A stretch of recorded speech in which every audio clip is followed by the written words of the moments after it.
Zach helps me light the candles on the Advent wreath each Sunday. It's a tradition created by a German pastor in the 19th century as a way to teach kids about the coming of Christ. We flick off the fluorescent lamp in our living room and let the darkness sink in. The tradition traces back to 1833 in Hamburg, Germany. Johann Heinrich Weckheim opened the Rough House, which sheltered orphaned or neglected children. Every night of Advent, he told them stories, prayed, and lit a candle. To accommodate the candles, a wheel-shaped chandelier was built, around which evergreens were twined. Visitors and supporters were impressed by this display, and the custom spread. But those who imitated it reduced it in size to 4 candles, one for each week of Advent. Many churches and homes mark the progress of Advent by lighting 1 candle a week until on the final Sunday when all 4 are alight. 3 of these candles are purple or violet, penitential colors, while the one lit on the 3rd Sunday, Gaudete Sunday, is the pink of rejoicing.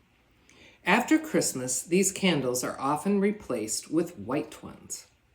The candles represent the coming of Jesus, the light of the world, and it was once customary for someone named John or Joan to be first to light them, because John the Baptist at the River Jordan was the first to see the fire of divinity in Jesus.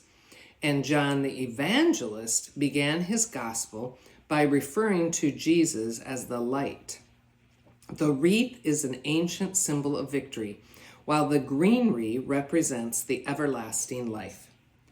As I explain the practices all over again to my still very wiggly 9-year-old, I am struck by the contrast of light and dark during the Advent season in particular. In our era of artificial street lamps, incandescent light available at the click of a switch, and glowing blue and red dots blinking from every appliance, we forget just how dark winter is, when the sun seems so pale and far away and the nights are long. Our ancestors knew this kind of darkness intimately. In December after sunset, they locked the doors, shuttered the windows, and tucked in early. Their folk tales warned them that as Christmas drew near, the spirits of darkness began to range more actively, furious at the approach of the Christ child. Witches, werewolves, and evil forces are abroad in the night, seeking to harm humans, steal children, and destroy their livestock. Ritual steps were taken to keep witches from coming down the chimney or to keep monsters out of the home. In Scandinavia, families often slept together for protection on Christmas Eve, the peak of evil's power. Darkness seems to always carry a bad reputation. Whether literally or metaphorically, it represents the unknown, the scary, the avoid at all costs. But perhaps there are things we can't learn under blazing artificial light that we can only learn in the dark. It takes being outside at night to squint for the stars, or flipping off the lights so Zach can watch candlelight dance. He did seem terrifyingly enamored by the flame. But this lack of light will never take us by surprise.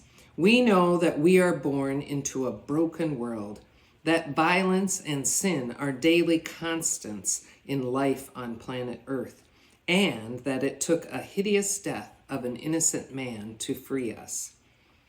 We also know that there is an inexhaustible source of brightness and warmth in the person of Jesus, who first appeared to us as a baby in a manger some 2,000 years ago.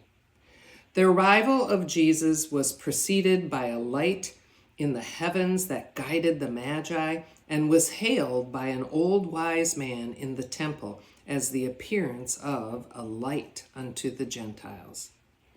Christ became our light in the darkness of this world. Thanks be to God.